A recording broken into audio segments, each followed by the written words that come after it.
So what's up guys, nandito tayo ngayon sa BJ Mami Paris House.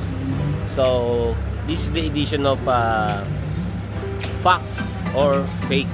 So kasi meron tayong mga nakikita mga video ngayon, usually ina-hype lang nila yung mga nakakain nila, yung napupuntahan nila. So by this edition is fact or fake. So titingnan natin kung masarap o hindi. So samahan nyo kami guys.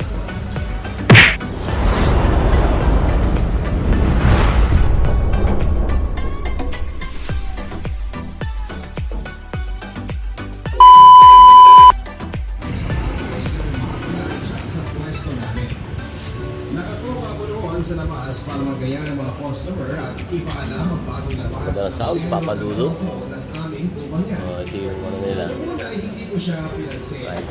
Sa trabaho kasi namin, pakalulot ay alam na namin kung sino ang Wow, unlimited soup. approach. At hindi kasama dito ang mga tipo ni sila kasi yung mga tipo. Sige, tawagan na lang ka mamaya.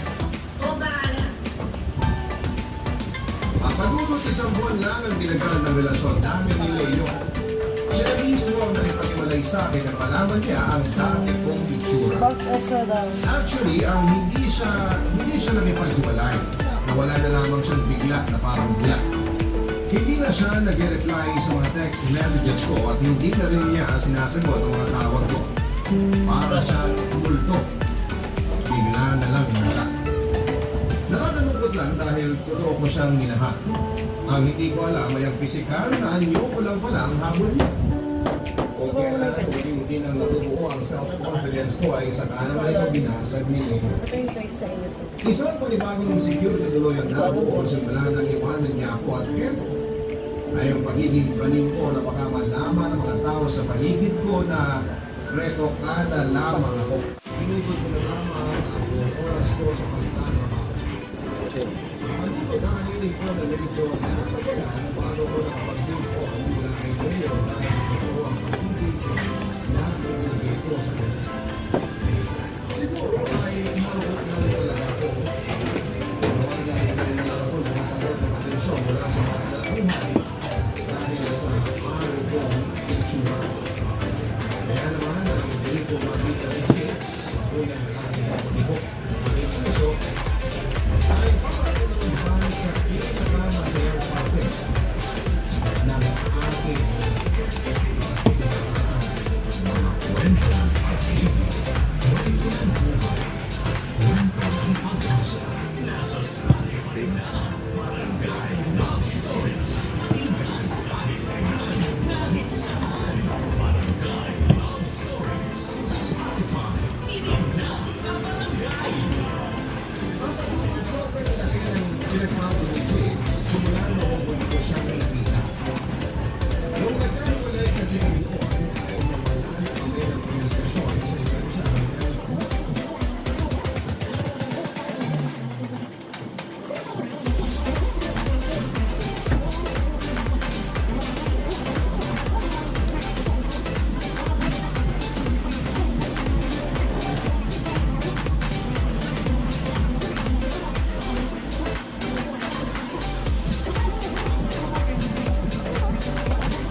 More moments later.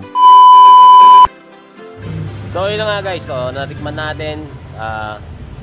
Yung sinasabi nilang Anli Sabaw, check. So yung sinasabi nila na masarap, 100% check. So yung karne, napakalambot, check. So yung kanin nila, parang Java rice, check. So yung overall na talagang ine-expect mo na kakain ka, na masisiyahan ka talaga. So makukuha mo talaga yung ine-expect mo. Nice. Oh my God! Wow! So shout out BJ Mami and Paris House. Big check. Big check. So sa mga yung subscriber natin dyan sa mga nakapanood, kung may gusto ko yung papuntahan para malaman natin kung fact or fake, pupuntahan natin bago mo puntahan. So, titingnan natin kung sinasabi nilang masarap, pupuntahan muna natin, titingnan natin kung masarap pa talaga bago pupuntahan. Big check natin yan. So, salamat sa pag-subscribe, salamat sa panonood. Sa mga hindi pa nakasubscribe, don't forget to like, share, subscribe sa ating YouTube channel. Maraming salamat. Ingat!